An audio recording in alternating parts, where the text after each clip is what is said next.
A primeira coisa que as pessoas notavam no Sr. Elias Rowan era o quão silenciosamente ele existia. Não o silêncio da timidez ou do medo, mas o silêncio suave e resignado de alguém que há muito havia deixado de esperar que o mundo o encarasse.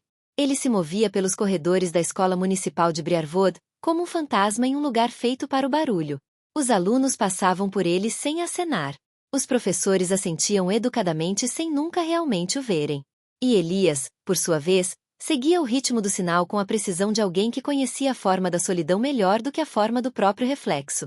Ele nem sempre fora assim. Anos atrás, quando começou a lecionar literatura aos 26 anos, com olhos brilhantes e um coração ansioso, acreditava que poderia mudar algo, vidas, futuros, talvez até o seu próprio. Mas Briarwood não era o tipo de escola que alimentava sonhos esperançosos. Era um refúgio sobrecarregado e com poucos recursos, em uma parte decadente da cidade, onde as crianças carregavam hematomas dos quais não falavam e os professores carregavam um cansaço que mal conseguiam esconder. Ano após ano, Elias viu seus ideais se desfazerem.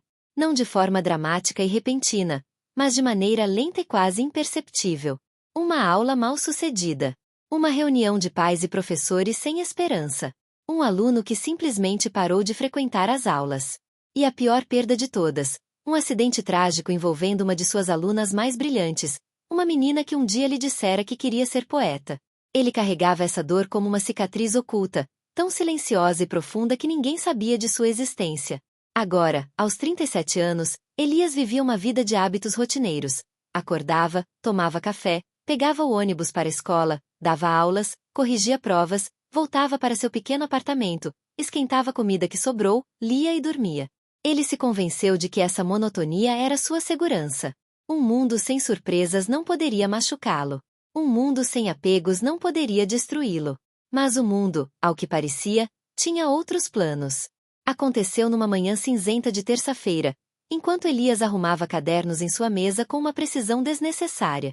A porta da sala de aula rangeu ao abrir e um garoto que ele nunca tinha visto antes entrou. Alto para a idade, magro, com uma cabeleira escura que caía sobre olhos maduros demais para sua aparência adolescente. Ele não carregava mochila, nem pasta, apenas um único caderno gasto debaixo do braço. Este é o quarto 214? Perguntou o menino. Elias assentiu com a cabeça. Sim. Você é novo por aqui? O garoto deu de ombros, rígido. Fui transferido hoje. Disseram que eu deveria vir aqui primeiro. Ele entregou a Elias um horário amassado. Seu nome estava escrito em tinta azul desbotada. Liam Arlow, 10º ano. Elias assinou o documento e apontou para uma carteira vazia perto da janela. O menino caminhou até lá devagar, cauteloso, como alguém entrando em território desconhecido. Sentou-se com os ombros ligeiramente curvados para dentro, como se estivesse se preparando para um impacto. A aula começou. Os alunos murmuravam, os papéis se misturavam. Elias apresentou a lição do dia, imagens simbólicas em contos, mas seu olhar logo se desviou para Liam. O garoto não estava olhando para o quadro. Em vez disso, encarava a janela, os dedos tamborilando em um ritmo irregular no caderno. Liam? Perguntou Elias gentilmente. Está tudo bem? O menino piscou, com a expressão fechada. Sim. Desculpe. Mas Elias reconheceu aquele tom. Aquela rigidez frágil e defensiva. Ele havia ensinado muitos alunos como Liam, quietos na superfície, mas carregando tempestades por dentro. Enquanto a aula continuava, Elias notou outro detalhe. Liam não escrevia uma única palavra. Seu caderno permanecia fechado, a capa desgastada como se tivesse sido aberta milhares de vezes por mãos que agora se recusavam a tocá-la. Quando o sinal tocou, os alunos saíram em massa. Liam ficou um pouco mais. Você dá todas as aulas de inglês? Perguntou ele. A maioria deles, respondeu Elias. Por quê? Sem motivo aparente. Ele saiu sem dizer mais nada. No dia seguinte, Liam chegou mais cedo que todos os outros. Sentou-se em seu lugar, desta vez não olhando pela janela, mas observando Elias com uma expressão que beirava o fascínio cauteloso. Elias esboçou um pequeno sorriso. Bom dia. Bom dia, murmurou Liam. Você chegou cedo. Eu não queria ir ao refeitório. Muito alto. Tudo em excesso. Elias assentiu com a cabeça. Ele entendia mais do que admitia. Fique à vontade para se sentar aqui antes da aula. Contanto que se sinta confortável. Liam não disse nada, mas um leve lampejo de alívio suavizou seus ombros. Mais tarde, durante uma atividade sobre metáforas, Elias passou entre as carteiras. A folha de Liam estava em branco. Está com dificuldades? Perguntou Elias. O maxilar de Liam se contraiu. Eu não escrevo. Todos podem escrever. Eu não. Por que não? O menino ergueu o olhar. Seus olhos eram penetrantes, mas cansados, como os de alguém que havia lutado batalhas demais para sua idade. Porque quando escrevo, me lembro de coisas que não quero lembrar. Elias sentiu algo mudar dentro de si. Ele não insistiu. Ainda não. Mas disse baixinho, às vezes, escrever é a única maneira de deixar essas coisas irem embora. Nas semanas seguintes, Liam continuou chegando cedo. Raramente falava, mas ouvia atentamente, as discussões. Absorvia cada poema que Elias apresentava, cada história, cada metáfora sobre fragilidade, cura e a força silenciosa da sobrevivência. Elias começou a adaptar pequenas partes das lições para ele, embora nunca o dissesse em voz alta. Certa tarde, os alunos foram solicitados a analisar uma passagem de um conto contemporâneo. A maioria escreveu respostas simples. Mas Liam, pela primeira vez, escreveu algo. Não muito, apenas 3 linhas. Às vezes, o silêncio não é paz. Às vezes, é a lembrança de uma guerra que ninguém mais consegue ver. Às vezes, é mais seguro ficar calado do que ser conhecido. Elias leu aquelas palavras depois da aula e sentiu um tremor percorrer seu corpo. Ele já havia escrito versos semelhantes, aos 20 e poucos anos, quando ainda enchia diários com pensamentos e esperanças, antes que a dor lhe silenciasse a voz. Ele ergueu os olhos e viu Liam parado na porta, incerto. Não era minha intenção que você lesse isso, disse Liam rapidamente. Era parte da sua tarefa, respondeu Elias suavemente. E é lindo. Liam estremeceu ao ouvir a palavra, como se beleza lhe fosse algo estranho. Eu não estava tentando fazer nada disso. Às vezes, as coisas mais verdadeiras acontecem sem que a gente tente. Liam hesitou. Eu não falo muito. Você não precisa, disse Elias. Sua escrita fala por si só. O menino engoliu em seco e saiu abruptamente. Naquela noite, Elias sentou-se sozinho em seu apartamento, relendo as falas de Liam. Ele sentiu algo que não sentia há anos, uma pequena faísca de significado. De propósito.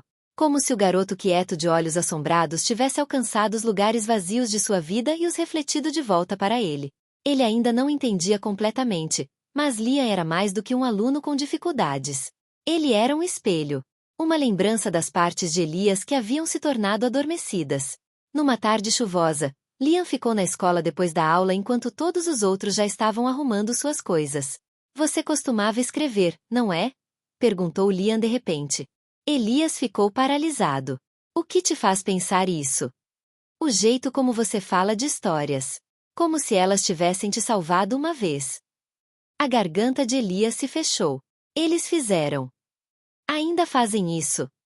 Eu não tenho certeza, admitiu ele. Liam assentiu com a cabeça, como se entendesse muito bem. Minha mãe costumava me contar histórias. Antes de ela, ele parou abruptamente. Deixa pra lá.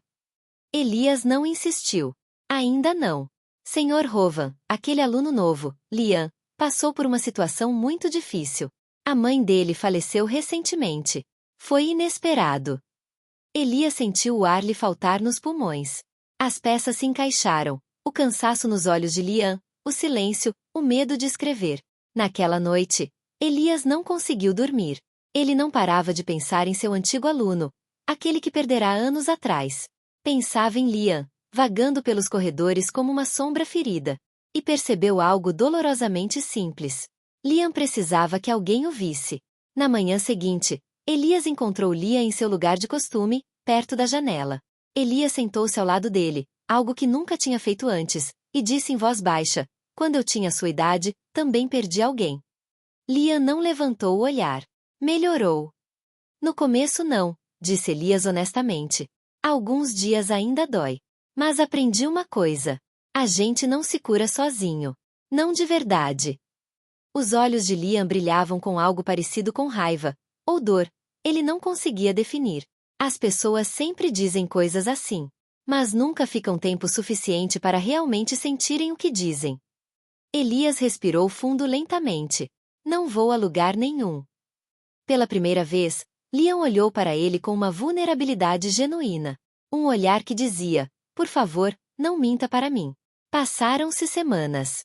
Liam começou a escrever mais, primeiro pequenos textos, depois reflexões mais longas. Não eram trabalhos acadêmicos, eram confissões. Fragmentos de luto. Sombras que ele mantinha trancadas a 7 chaves. Elias leu as cartas com atenção, solenidade, sempre com a reverência de quem segura algo frágil. Em seguida, começou a compartilhar pequenos fragmentos do seu próprio passado. Não tudo, não as partes mais sombrias, mas o suficiente para que Liam soubesse que não estava sozinho. Eles construíram um laço silencioso. Sem drama.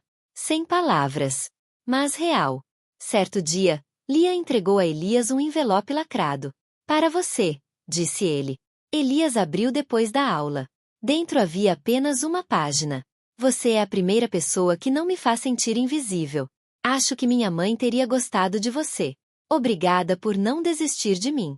Elias ficou sentado à sua mesa por um longo tempo, as palavras se tornando confusas. Na manhã seguinte, Liam chegou cedo como de costume. Tudo parecia normal, até o anúncio. A voz do diretor soava tensa. Houve um incidente esta manhã. Um dos nossos alunos. Elias ficou paralisado. Então ele viu Liam parado na porta, tremendo. Não fui eu, sussurrou Liam. Mas a culpa é minha. Antes que Elias pudesse responder, Liam disparou. Elias correu atrás dele pelo corredor, atravessou o pátio e finalmente o alcançou. O que aconteceu? Perguntou Elias, ofegante. A voz de Liam falhou. Meu pai. Ele encontrou meu caderno. As coisas que eu escrevi sobre a mamãe. Ele ficou bravo. Muito bravo. Eu tentei impedi-lo. Minha irmã.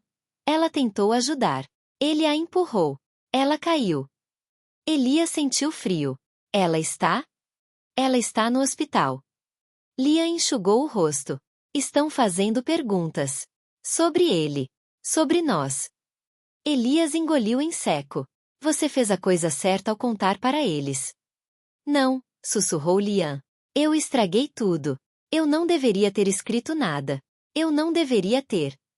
Elias segurou seus ombros delicadamente. Liam, escute. Suas palavras não causaram isso. Foram as ações do seu pai. Liam tremia. E se eles me levarem embora? E se eu não puder voltar para cá? Elias sentiu algo dentro de si se libertar. Um instinto feroz e protetor. Aconteça o que acontecer, você não está sozinho. Está me ouvindo? Eu não vou deixar você passar por isso sem apoio. Liam ergueu o olhar, com uma expressão tensa. Por que você se importa tanto? Elias sentiu a verdade emergir dentro de si, suave, dolorosa, inegável. Porque alguém precisou de mim uma vez, e eu falhei com essa pessoa. Eu não vou falhar com você. Os olhos de Liam se encheram de lágrimas. Eu não quero desaparecer. Você não vai, disse Elias. Não enquanto eu estiver aqui. Dias depois, Liam foi colocado temporariamente sob os cuidados de um parente. Seguro e acolhido. A escola interveio. O conselheiro trabalhou em estreita colaboração com ele. E Elias? Elias se tornou algo que ele não esperava. Alguém que fazia diferença. Liam continuou a visitar a sala de aula todas as manhãs. Escreveu mais, falou mais. Sua dor diminuiu, não desapareceu completamente, mas já não consumia por inteiro. E Elias, ao ajudar Liam, finalmente reabriu a parte de si mesmo que havia enterrado junto com seus arrependimentos. Numa tarde chuvosa, enquanto estavam sentados perto da janela, Liam fechou seu caderno e disse, sabe, acho que escrever me salvou. Elias exalou suavemente. Talvez isso tenha nos salvado. Liam olhou para ele, um pequeno sorriso se formando. Você não é tão invisível quanto pensa, Sr. Rowan. E, pela primeira vez em anos, Elias acreditou nisso. Ele havia reencontrado o sentido da vida, não em prêmios, reconhecimento ou aulas perfeitas, mas em uma única aluna que entrou em sua vida e o lembrou de que a cura muitas vezes vem de formas inesperadas. Às vezes, a redenção não chega como um momento dramático. Às vezes, ele chega como um menino quieto com um caderno gasto, à procura de alguém que não desista dele. E às vezes, Essa pessoa é alguém que já havia desistido de si mesma.